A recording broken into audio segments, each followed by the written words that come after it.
네, 반갑습니다. 이렇게 수요 예배 때 하나님의 말씀을 사모하는 마음으로 오신 성도님들과 함께 아름다운 교회에서 함께 섬기고 하나님의 말씀을 나누게 되어서 기쁩니다. 말씀을 시작하기 전에 먼저 이 자리에 하나님의 은혜를 사모하여 오신 성도님들을 서로 축복해 주시고 말씀을 시작했으면 좋겠습니다. 아까 찬양대에서 찬양을 준비 찬양하실 때 여호와께서는 너에게 복을 주시기를 원한다라고 환한 얼굴로 이렇게 서로를 축복해 주셨는데 지금 이제 드디어 봄이 오고 있습니다. 한절기에 건강하시라고 영육간에 강건하시길 바랍니다 하고 옆에 계신 분께 축복해 주시기 바랍니다. 영육간에 건강하시길 바랍니다. 네, 하나님의 말씀의 은혜가 충만하길 바랍니다 하고 축복해 주시기 바랍니다. 네, 아멘. 축복을 서로 나누어 주셨으니 그 은혜의 말씀이 축복이 배가 될 거라고 생각합니다. 믿겠습니다. 네. 유난히 춥고 길었던 겨울이 지나가고 이제 드디어 봄이 왔습니다. 오늘은 최고 온도가 17도까지 올라갔다고 하더라고요. 많이 더우셨죠? 옷차림도 많이 가벼워지신 것 같습니다. 예년보다 더 빨리 더워진다는 얘기도 있고요. 그래서 영육간의 주님 안에서 한절기에 건강하시고 더 강하여지시기를 축복드립니다. 오늘 말씀은 에베소서입니다. 에베소서는 사도 바울의 옥중서신 중 하나입니다. 옥중서신은 뭐뭐 있을까요? 네, 빌립보서, 골로새서, 빌레몬서, 그리고 오늘의 말씀 에베소서가 있습니다. 사도 바울이 3차 전도 여행을 떠났을 때 사역했던 에베소라는 교회와 그 주변에 있는 소아시아 교회들에게 보낸 편지입니다. 에베소서 내용은 구속 공동체로서의 교회의 연합과 일치, 그리고 성도다운 삶은 어떻게 살아가야 되는지에 대해서 말씀하고 있는데요. 1장에서 3장까지는 전반부, 4장에서 6장까지는 후반부로 나뉘어져 있습니다. 그 중에 오늘 말씀은 후반부의 시작인 4장 말씀입니다. 4장은 예수님의 몸인 교회에 관해서 말씀하고 계십니다. 교회의 본질과 목적에 관해서 말씀하고 계십니다. 아름다운 광림교회에 함께하게 되면서 교회를 생각하면서 오늘의 말씀을 주신 말씀을 나누고자 합니다. 오늘 11절 말씀에 보면 예수님께서 교회의 구성원들에게 직분을 주시는 모습을 볼 수가 있습니다. 여러 가지 직분을 주시는데요. 사도, 사명을 주셔서 예수님의 대리자로 행하다. 또 선지자, 프로페테스라고 하는데 하나님의 뜻을 미리 말하는 자. 또 복음을 전하는 자, 요한겔리스타, 복음을 전하는 자. 또는 목사와 교사로 직분을 주셨습니다. 목사는 양치는 목자, 가축지기 이런 뜻을 또 가지고 있고요. 또 교사는 성경을 해석하고 그 내용을 가르쳐서 영적으로 인도하는 직분을 말씀합니다. 여기에 왜 집사와 장로가 없나요? 라고 생각하실 수 있으신데요. 다른 성경 말씀에 보면 감독들과 또 집사에 관한 말씀도, 직분에 관한 말씀도 나와 있고요. 여러 가지 은사들에 대한 말씀에는 로마서 12장 6절 말씀에 또 말씀하고 계십니다. 네, 우리에게 주신 은혜대로 받은 은사가 각각 다르니 혹 예언이면 믿음의 분수대로, 혹 섬기는 일이면 섬기는 일로, 혹 가르치는 자면 가르치는 일로, 혹 위로하는 자면 위로하는 일로, 구제하는 자는 성실함으로, 다스리는 자는 부지런함으로, 긍휼을 베푸는 자는 즐거움으로 할 것이니라 이렇게 말씀해 주셨습니다. 예언, 섬기는 일, 가르침, 위로, 구제, 다스림, 긍휼 이 외에도 많은 은사들을 하나님께서 주셨는데요. 직분과 은사를 주신 분은 하나님이시고 예수님이십니다. 에베소서 4장 7절에 보면 같이 한번 읽어보도록 하겠습니다. 시작. 우리 각 사람에게 그리스도의 선물의 분량대로 은혜를 주셨나니. 아멘. 여기에서 각 사람에게, 모든 사람에게 똑같은 은사를 주신 것이 아니라 한 명 한 명 각 사람에게 그리스도의 선물대로, 직분과 은사는 우리의 힘으로 우리가 잘하는 것을 하는 것이 아니라 예수님이 주신 선물이라는 뜻입니다. 그리고 여기에서 말하는 분량대로라는 말씀은 알맞게 측정된 것에 따라서라는 뜻을 가지고 있습니다. 그러니까 하나님께서, 예수님께서 직분을 주신 것은, 은사를 주신 것은 각 사람에게 아주 적합한, 아주 알맞은 하나님의 뜻에 따라서 하나님께서 주신 것이라는 뜻입니다. 그래서 나에게 있는 은사를 자랑할 것이 없습니다. 왜냐하면 내 스스로 가지게 된 은사가 아니라 예수님께서, 하나님께서 선물로 주신 것이기 때문입니다. 또한 타인의 은사를 보고 부러워하거나 질투하거나 비교하거나 슬퍼할 필요도 없습니다. 왜냐하면 하나님의 뜻대로 주셨기 때문입니다. 성도님들도 주신 은사대로 봉사하고 섬기고 계십니다. 지금도 음향으로, 방송으로, 또 찬양으로, 또 안내로, 또 식당에서, 교육부서에서, 목장으로, 주차 관리로, 사무로, 정리정돈으로, 청소로, 그 외에도 제가 말씀드리지 않은 많은 부분에서 아름답게 섬기고 계십니다. 그 어떤 것도 경중이 없습니다. 하나님의 뜻에 따라 하나님께서 각 사람에게 주신 은사이기 때문입니다. 그러면 하나님께서 왜 직분과 은사를 주셨을까요? 12절 말씀에 보면 이는 성도를 온전하게 하여 봉사의 일을 하게 하며 그리스도의 몸을 세우려 하심이라 라고 말씀합니다. NIV 성경으로 읽으면 의미가 조금 더 잘 다가옵니다. 밑에 있는 영어로 말고요, 해석되어 있는 한글로 다 같이 읽어보도록 하겠습니다. 봉사의 일을 위해 하나님의 백성을 준비시켜서 그리스도의 몸이 세워지도록 하기 위해서. 새번역 성경으로 다시 한번 읽어보겠습니다. 성도를 준비시켜서 봉사의 일을 하게 하고 그리스도의 몸을 세우게 하려고 하는 것입니다. 끝이 아닙니다. 쉬운 성경으로 한 번 더 읽어보겠습니다. 준비시키기 위한 것입니다. 서로 섬김으로 그리스도의 몸인 교회를 더욱 강하게 세우기 위한 것입니다. 아멘. 이 말씀을 여러 성경 버전으로 읽어본 이유는 이 말씀이 매우 중요하기 때문입니다. 어쩌면 설교의 시작 부분인데 벌써 결론 같은 말씀이 나왔습니다. 우리에게 은사를 주신 이유, 직분을 주신 이유는 봉사의 일을 하기 위해서 온전히 준비하라는 뜻입니다. 은사는 자랑하고 뽐내는 것이 하나님께서 우리에게 은사를 주신 목적이 아닙니다. 내 재능과 실력을 인정받고 칭찬받는 것이 하나님께서 우리에게 은사를 주신 목적이 아닙니다. 하나님께서 우리에게 재능과 은사를 주신 이유는 무슨 일을 하게 한다고 말씀하셨지요? 봉사의 일을 하게 하기 위해서입니다. 그리고 그 봉사의 일을 잘 하기 위해서 온전하게 잘 준비되라는 뜻입니다. 여기에서 온전하다는 것은 완벽하다는 뜻이 아닙니다. 다른 힘들과 조화를 이루어서 발전하게 하다라는 뜻을 가지고 있습니다. 그리고 봉사의 일을 하게 하고 온전히 준비를 하게 하는 그 최종 목적이 바로 뭘까요? 그 최종 목적이 바로 12절 마지막 부분에 나와 있는 말씀입니다. 아멘. 그리스도의 몸을 세우는 것입니다.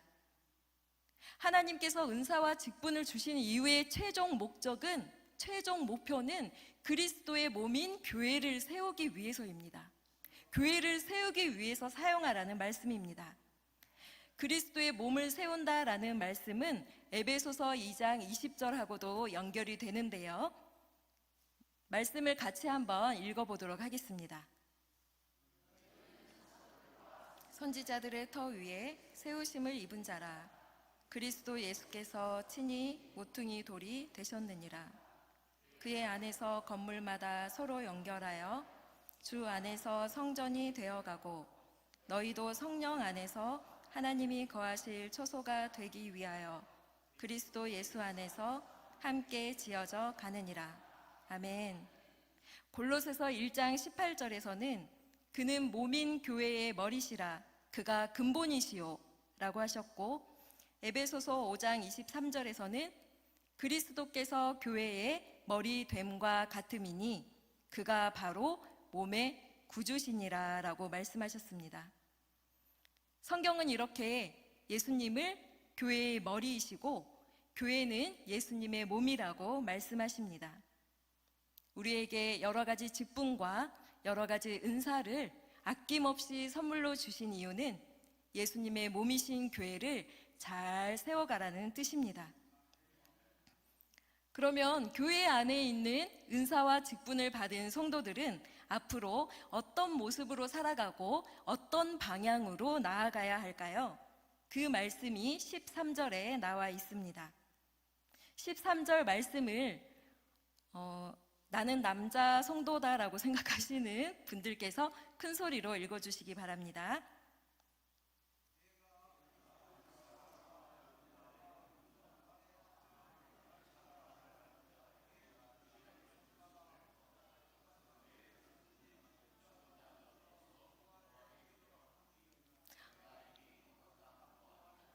아닙니다.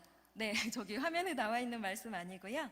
에베소서 4장 13절 말씀을 다시 한번 성경책이 있으신 성도님께서는 큰 소리로 읽어주시기 바랍니다.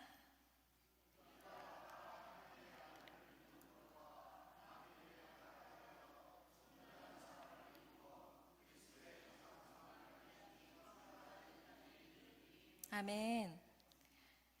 네, 여기에서 우리가 다 하나님의 아들을 믿는 것과 아는 것이 하나가 되어야 된다고 말씀하십니다. 근데 여기에서 하나님의 아들을 믿고 안다는 것은 단순한 지식을 이야기하지 않습니다. 믿지 않는 사람들에게도 지식이 있기 때문입니다. 하나님을 믿지 않는 사람들에게도 하나님을 여러 종교 중에, 기독교를 여러 종교 중에 한 가지, 하나님을 여러 신 중에 한 명으로 알기도 하고요. 바울 사도가 말씀하시기를 귀신들도 하나님을 안다고 하였습니다. 여기에서 말씀하는 하나님을 믿고 안다라는 것은 인간 스스로의 노력과 힘과 지식과 지혜로 얻을 수 없는 것입니다. 구원 또한 인간의 힘으로, 그리고 지혜로, 능력으로, 노력으로 얻을 수 없는 것입니다. 에베소서 2장 8절 말씀에서 너희는 그 은혜에 의하여 믿음으로 말미암아 구원을 받았으니 이것은 너희에게서 난 것이 아니요 하나님의 선물이라 라고 말씀하셨습니다. 믿고 하나님을 아는 이 지식은 본질적인 지식입니다.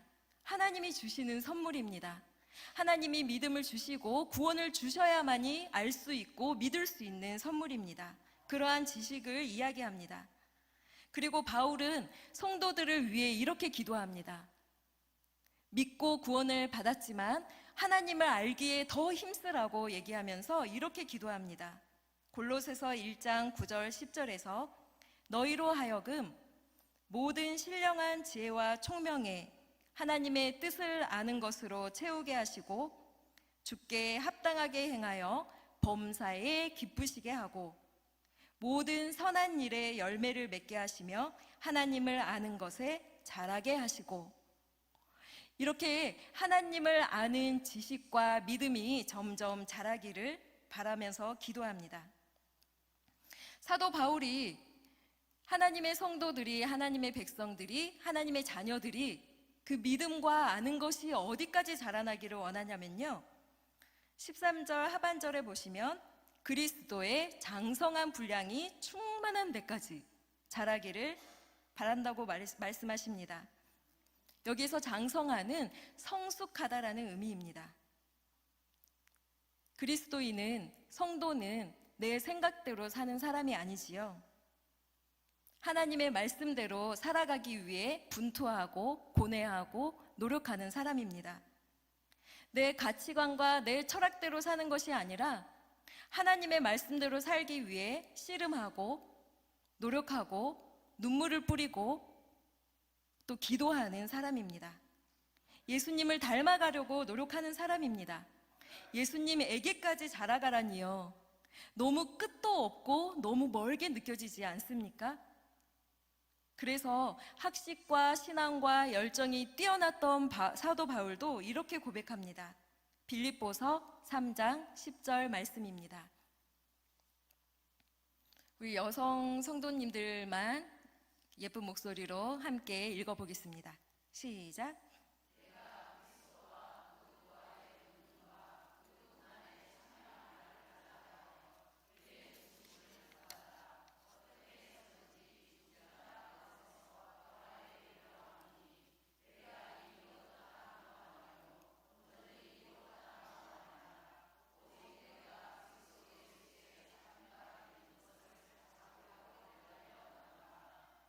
아멘. 예수님에게까지 자라가는 것이 바로 교회와 성도의 목적인 것입니다. 그렇다면 우리가 교만할 수 있을까요? 예수님께까지 자라가는 것은 정말 어렵고 멀게 느껴집니다.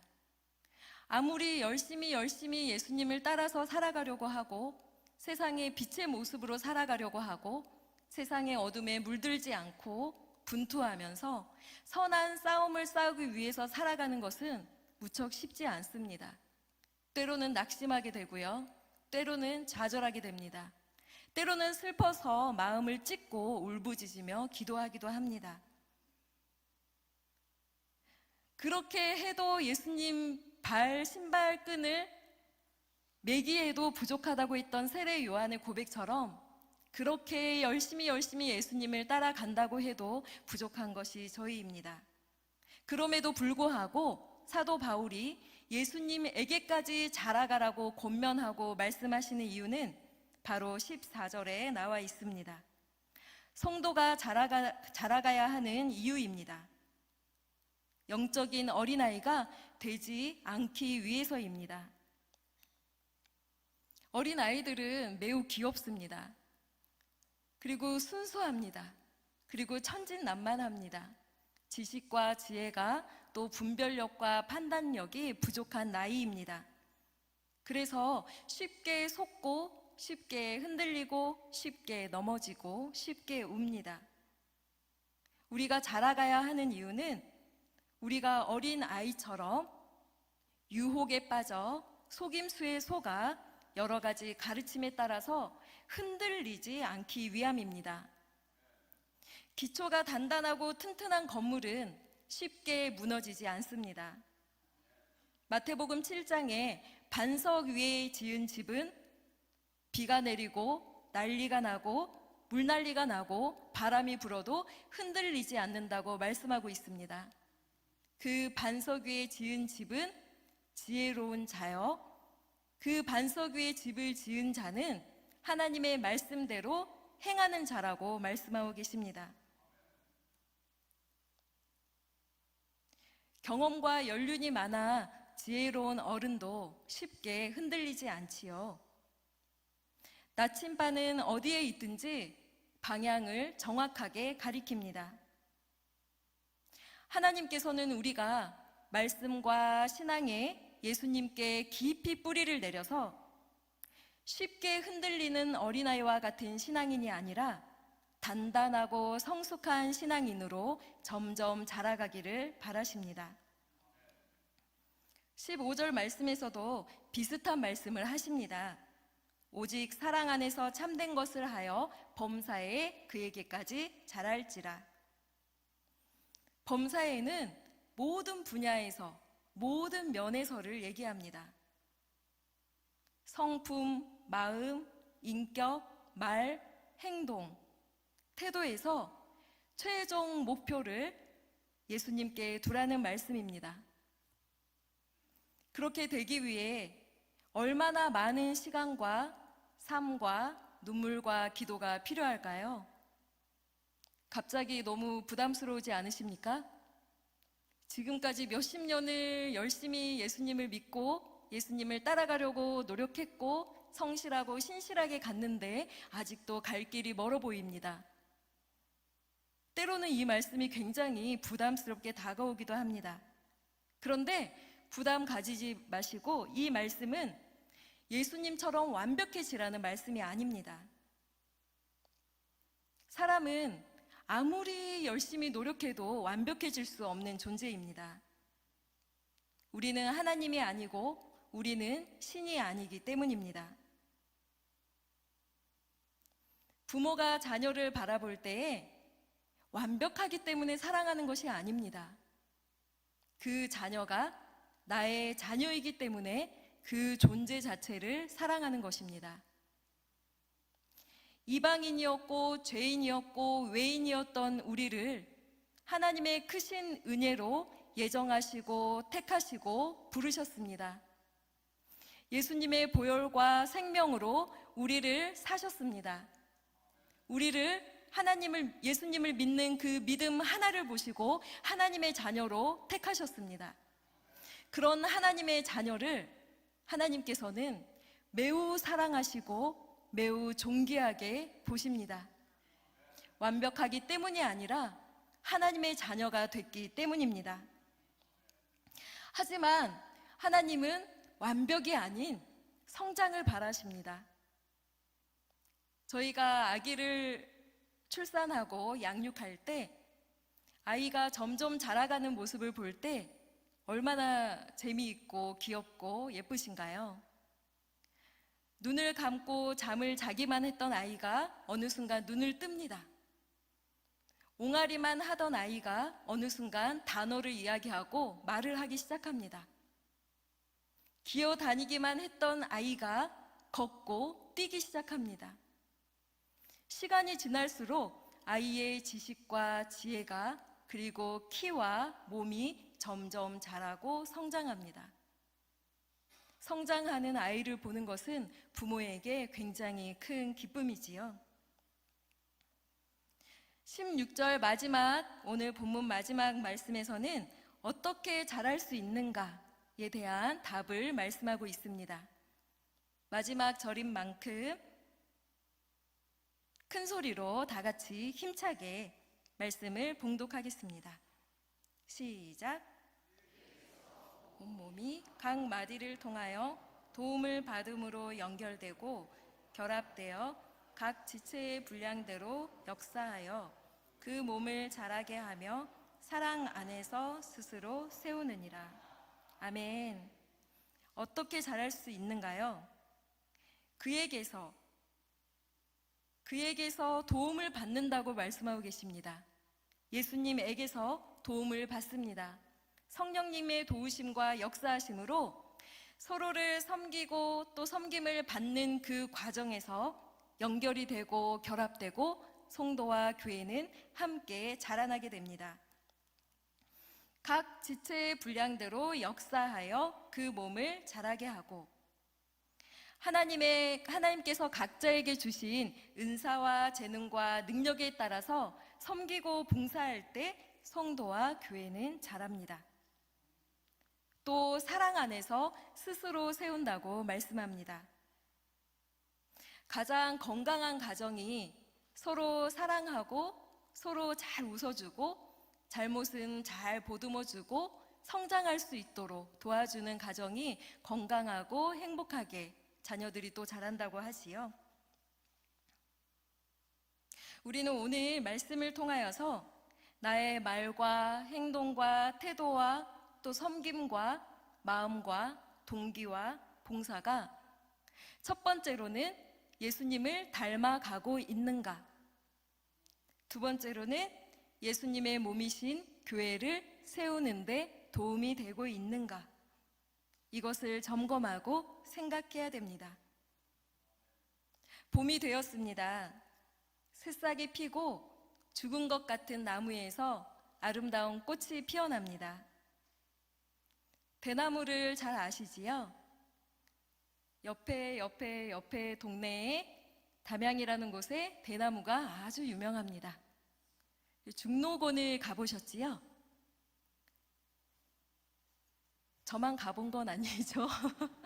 네, 중록원 사진입니다. 대나무가 얼마나 높이 뻗어 있고 군락을 이루고 있는 그 아름다운 모습을 보았는데요.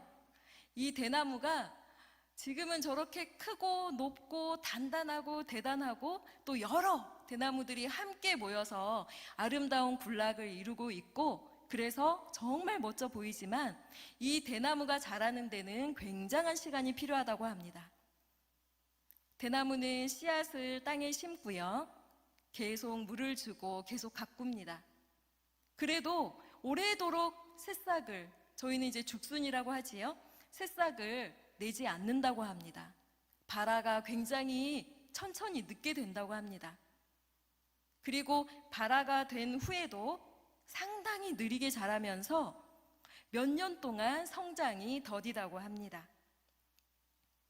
대나무가 씨앗이 심겨지고 뿌리가 나기 시작하면 그 뿌리를 퍼뜨리고 뿌리를 깊이 내리는데 몇 년 동안을 소요한다고 합니다. 그것에 집중한다고 합니다. 그래서 그때에 뿌리를 한참 내리고 있을 때에는 지면 위로 올라오는 모습이 아주 상대적으로 적다고 합니다. 그런데 이제 3년, 5년이 지나서 대나무가 자라기 시작하면 그때에는 1m 이상씩 쑥쑥 자란다고 해요. 그리고 그때에는 뿌리로부터 또 새로운 새싹들을 또 발화를 시킨다고 합니다. 그래서 그때 나오는 줄기들은 더 빠르게 성장하고 그래서 군락을 이룬다고 합니다. 내가 또는 다른 성도님이 대나무 씨앗처럼 땅 속에 있는 단계일 수도 있습니다. 땅 아래로 깊이 뿌리를 열심히 내리고 있는 단계일 수도 있습니다. 눈에 보이는 열매나 성장이 아무것도 없어 보일 수도 있습니다. 씨앗이 막 발아한 단계일 수도 있습니다. 정말 작고 약해 보일 수 있습니다. 뭘 할 수 있을까 의아해 보이는 단계일 수도 있습니다. 그런데 그 안에 생명이 있는, 그 안에 씨앗 안에 생명이 있는 대나무는, 죽지 않은 대나무는 계속 자랍니다. 그리고 몇 년이 지나 대나무는 강하고 단단하게 쑥쑥 커지고 또 새로운 줄기들을 만들어냅니다. 다른 성도님이 어떤 단계에 있는지 우리는 알 수 없습니다. 오직 하나님만이 그 상황과 마음과 환경과 과거와 현재와 미래를 아시기 때문입니다. 하나님께서 각자에게 주시는 은사와 그 은사를 주시는 때와 그 은사를 사용하시는 시기와 계획은 하나님께 있습니다. 그러므로 우리는 다른 성도님을 바라보기보다는 중요한 것은 내가 어느 단계에 있든지 조금씩이라도 잘하고 있는가, 속도가 느려도 예수님이라는 목적을 향하여 나아가고 있는가, 예수님을 믿는 것과 아는 것에 내가 성장하고 있는가, 교회를 예수님의 사랑으로 세워가고 있는가 하는 것입니다. 하나님의 귀한 자녀이자 성도이신 광림의 모든 성도님들이 아름다운 봄날에 예수님께로 자라가는 신앙인이 되시기를 축복합니다. 기도하겠습니다. 하나님 감사합니다. 우리를 부르시고 예정하시어 하나님의 자녀 삼아 주심을 감사합니다. 주님의 자녀로 예수님에게까지 자라가고 교회를 세우는 신앙인과 성도가 되게 인도하여 주옵소서. 예수님의 이름으로 기도드립니다. 아멘.